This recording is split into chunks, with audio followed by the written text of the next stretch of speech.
Asauddin Owaisi ji, you will also get 2 minutes. I'm sorry. Madam मैं 4 minute खत्म कर दूंगा मैडम, आप दोबारा नहीं बोलने दूंगा।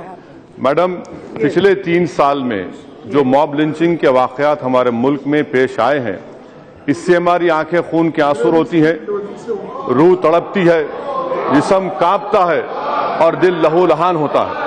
और मैं आपसे वाज़ेह तौर पर कहना चाह रहा हूं मैडम कि ये वाकयात नहीं खत्म होंगे, इसलिए नहीं खत्म होंगे क्योंकि ये सरकार रिलीजन को आइडियोलॉजी के तौर पर प्रमोट कर रही है, जो हमारे कॉन्स्टिट्यूशन के खिलाफ है। जिस दिन ये सरकार रिलीजन को या फेथ को मानेगी, आइडियोलॉजी तौर पर नहीं, ये वाकयात खत्म होंगे।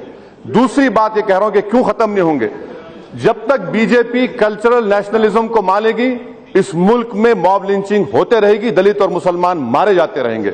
जिस दिन बीजेपी कॉन्स्टिट्यूशनल नेशनलिज्म को अपनाएगी, मॉब लिंचिंग खत्म हो जाएगी।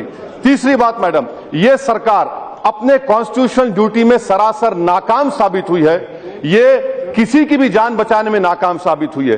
इन्हीं के कर्नाटक में लोग मारे गए, केरल में मारे जा रहे हैं, और फिर पूरे मुल्क में इन्हीं की रियासतों में जहां पर ये इख्तिदार पर है, मुसलमानों और दलितों को टारगेटेड किलिंग हो रही है। चौथी बात यह है मैडम, जो मैं आपके सामने रखना चाह रहा हूं, अभी अलीगढ़ रेलवे स्टेशन पर एक नजमुल हसन नामी शख्स इंजीनियर है, रेलवे पुलिस ने क्यों पकड़ा उसको?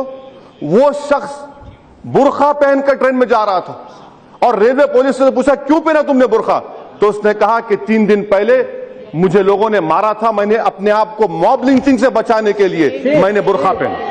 ये अखबारात में आया है। ये आप इसकी जिम्मेदार है या नहीं, बता दीजिए आप मैडम। और 2 बात मैडम, जिसको खत्म कर दूंगा मैडम, मैं आपके सामने अर्ज करना चाह रहा हूं कि क्या सरकार काउ प्रोटेक्शन को, क्या ये हिंदू रिलीजन का एसेंशियल प्रैक्टिस है? जिस तरह सिखों में 5 कक्कर है, मुसलमानों में रोजा, रमजान, दाढ़ी है। अगर ये डिसाइड करें cow protection is an essential part of Hinduism, आप नहीं कर सकते तो सुप्रीम कोर्ट को दीजिए, तय करिए। आप एडवाइस चाहते हैं, मैं सजेशन दे रहा हूं मैडम। और एक आखिरी बात मैं कहना चाह रहा हूं मैडम, हमारे प्रधानमंत्री, हमारे वजीर आजम इजराइल को गए, मुझे बड़ी खुशी हुई कि वजीर आजम ने एक यतीम बच्चे को अपने करीब बुलाया, उस पर रहम किया, उस पर दस्ते शफकत रखा।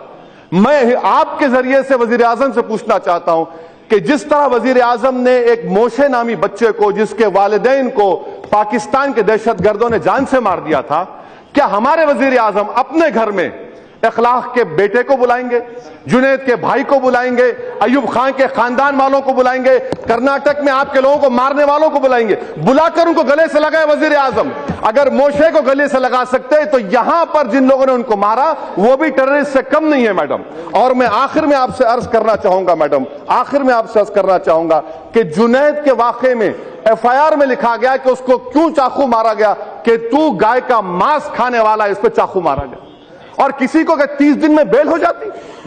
क्या आपकी सरकार नहीं है वहां पर 30 दिन में बेल होगी? 90 दिन लगते हैं मैडम मर्डर केस में। आपकी सरकार सो रही है, आप कॉन्स्टिट्यूशन ड्यूटी में नाकाम साबित हुए।